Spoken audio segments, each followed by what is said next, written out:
Right, welcome back to you. Now, members of the Mageza Hiking Club have taken on the Amatola Hiking Trail challenge in the Eastern Cape. They've actually just returned from that. Now, the group of 9 took on a 110-kilometre hike in 6 days. The trail is dubbed as one of the toughest in Southern Africa. To chat more about the journey that they've just had, I'm joined in studio and also via Zoom by Dr. Mawande Mandaba and Luvuyo Macha, who went ahead and took on that trail. Now, Luvuyo, thank you so much for joining us. Of course, we will cross to the doctor also that we have on Zoom. Now, you know, I had a look at some of the pictures on the Amatola Hiking Trail, and the scenes are just stunning. It's beautiful to look at, but it is a grueling 6 days. Why on earth would you decide to go hiking for 6 days? Firstly, Nicole, let me say good morning to you and to the viewers countrywide. And thanks for the opportunity to come and speak to you and speak to the country. It's an amazing gem situated in the Eastern Cape between King Williamstown and Hawksburg. The mountains traverse a small town of Keiskamawuk with a very large mountain range. It's tough. It's one of the toughest epic ones that unfortunately, you know, when I go around, not many South Africans know about it. They would know more about Kilimanjaro than Amatola Trail, but I can promise you it's one of the toughest trails. Myself and Dr. Mandaba done it for twice, and it's as tough as it comes. Well, for the fact that you've done it twice, I mean, it must mean that it definitely is a beautiful hike there for you to do. Grueling 6 days twice. Let's quickly bring the doctor in here. Dr. Mandaba, thank you also for joining us. Talk to me about the preparation that you had to go into doing this hike, and especially because you've done it the second time, so you've had that first-time experience, you know now what not to do. And as a doctor as well, please speak to us about the importance of recovery, especially when you've gone and taken such an extreme hike.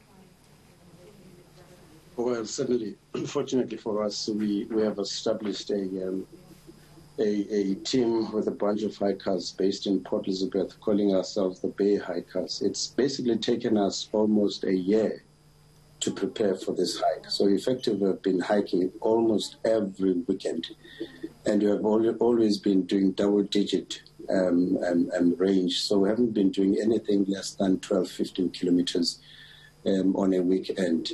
And obviously, I'm also an ardent cyclist. I've spent quite a number of days in a week on my bike. And I suddenly we went to the gym almost every other day to work our upper body as well as our lower bodies. And I've been very fortunate in that I have a wife who's a firm believer in Herbalife nutrition and Herbalife products.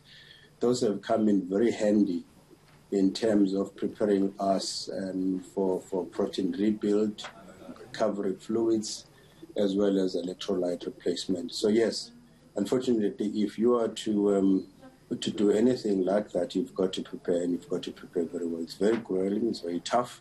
It's certainly not an easy terrain. It's extremely treacherous. You're walking on the edge of mountain cliffs at times.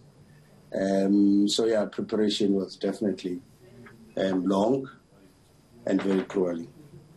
Now, Luvuyo, just quickly tell me, so the doctor just mentioned that you guys have been preparing for an entire year, okay? But now remember, this time last year, that's when our hard lockdown was announced. We had a very long period with level 5, a very long period with level 4.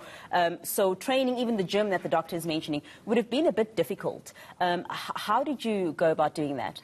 Yeah, look, it was a bit difficult, but remember, I think as early as July during the lockdown, the hiking trails were open. So the sun parks did open the hiking trails. So we started hiking, and obviously doing gym work, you know, running was allowed. So we didn't, in the beginning, we didn't have an ideal preparation, but it got better as the time and the regulations were being eased up. So this is not a trail that you can just go and do. So we have to make a plan and prepare and be fit. And I mean, though we've done it twice, the second time we knew that it was always going to be difficult.